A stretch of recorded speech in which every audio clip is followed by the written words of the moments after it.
Well, I have been writing since I was in the second grade. And it was really just like, oh, this is a fun thing that my teacher is teaching me.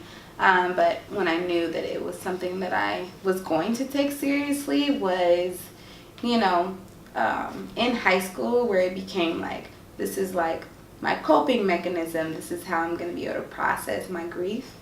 And once I got to UC Santa Cruz, it became very evident that this was going to be a huge part of my life,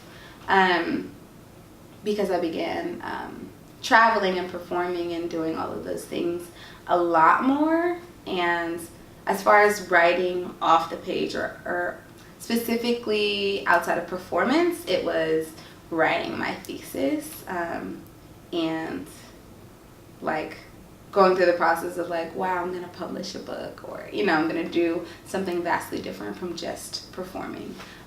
So it's been an interesting journey.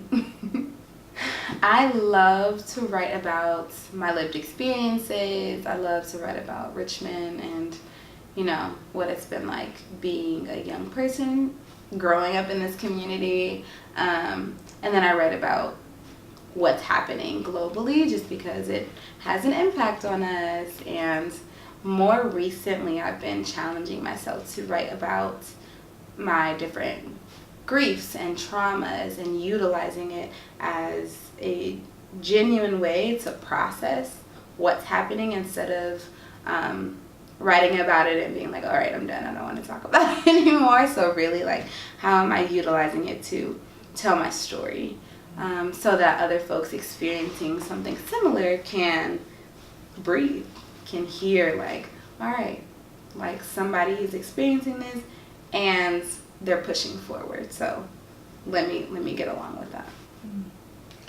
So I wrote it for the class of 2018, but specifically making waves, right? So I think it's different. I mean, I've performed at graduations before. I got to perform at my own graduation as an undergrad, but to write a poem to wave makers was just super different, which is why you'll hear in the poem, it's like, how full of blues and jazz your skin is. So, like, folks of color growing up here, having to experience all of the things that we have, and to see the pain, to see all of the things that we have, triumphed against, and to see the jazz, the music, the liveliness of who we are as wave makers.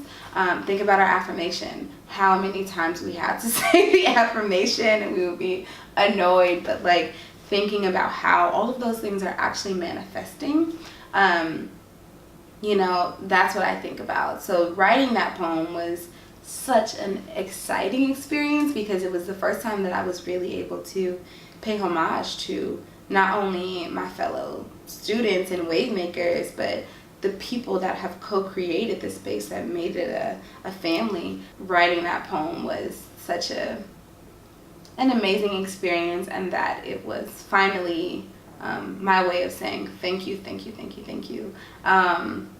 for all of us, and to all of us, because we are doing something that is, exceptional, and it shouldn't be.